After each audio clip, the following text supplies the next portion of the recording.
Mystery monster L चुपाकाब्रा इन Manipur horror story Hindi. दोस्तों, क्या हो यदि आपके पास बहुत सारे जानवर जैसे भेड़, बकरी और कुत्ते हो जो आपके बाड़े में बंधे हुए हो और आप चैन की नींद सो रहे हो। पर जब आप सुबह उठते हैं और बाहर जाकर देखते हैं तो आप देखते हैं कि आपके सारे जानवर मरे पड़े हैं, और सिर्फ मरे हुए ही नहीं बल्कि बहुत ही रहस्यमयी तरीके से मरे हुए। जैसे उनके शरीर पर किसी तरह का घाव नहीं होना बल्कि उनके शरीर पर एक गड्ढे का होना और उनके शरीर में से सारे खून का गायब होना। आज हम ऐसे ही घटनाओं को अंजाम देने वाले एक रहस्यमय जीव के बारे में जानेंगे। बहुत समय पहले भारत के उत्तरी पूर्वी राज्य मणिपुर से किसी विचित्र जानवर एल चुपाकाब्रा इन मणिपुर की हमले की खबरें आ रही थी। कहा जा रहा था कि यह शिकारी जानवर लोगों के पालतू जानवरों को अपना निशाना बना रहा था और एक ही रात में कई सारे पालतू जानवर जैसे कि कुत्ते, बिल्ली, मुर्गी और भेड़ बकरियों को मारकर खा रहा था। हाल ही में उसकी इंसानों पर हमला करने की खबरें भी आ रही थी। कुछ लोगों के मुताबिक ये जानवर सिर्फ रात के अंधेरे में शिकार करता था और हमला करने के बाद फुर्ती से गायब हो जाता था। कहा जा रहा था कि यह जानवर एक ही रात में सैकड़ों जानवरों को मौत के घाट उतार देता था, और इसलिए कुछ लोग इस जानवर की तुलना पश्चिम के चुपाकाब्रा से कर रहे थे। चुपाकाब्रा यानी कि बकरियों का खून पीने वाला।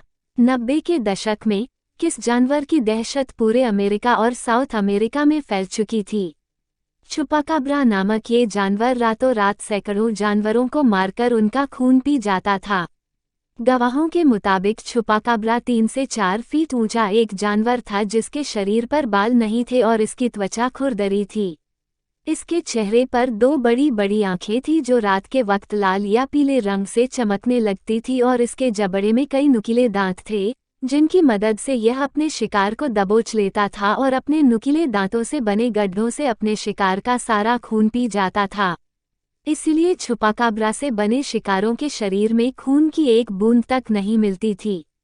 कहा जाता है कि चुपाकाब्रा के पिछले पैर बड़े और शक्तिशाली थे जिनकी मदद से वह तेजी से दौड़ा करता था या फिर लंबी छलांगे लगा सकता था।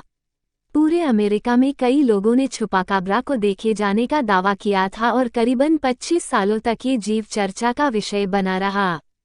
कुछ लोग तो ये भी कहते हैं कि चुपाकाब्रा नामक यह विचित्र जानवर इस दुनिया का था ही नहीं, बल्कि यह एक परग्रही जीव था, क्योंकि चुपाकाब्रा का हमला होने से पहले लोगों को उसके हमला किए जाने वाले इलाके से कई यूएफओ भी नजर आते थे। ऐसे में मणिपुर के कुछ लोगों का मानना था कि उनके राज्य में भी चुपाकाब्रा अपना कहर बरसा रहा है। मणिपुर के विष्णुपुर और नियाली नामक इलाके में जानवरों की रहस्यमयी मौतें हो रही थी, और इसलिए मणिपुर राज्य में डर और दहशत का माहौल बना हुआ था। लोग सारी रात जागकर घरों के बाहर पहरा दे रहे थे और इस रहस्यमयी जीव को ढूंढने की कोशिश कर रहे थे। सरकारी अधिकारियों के मुताबिक ये काम एल चुपाकाब्रा का नहीं बल्कि कुछ भूखे भेड़ियों का था।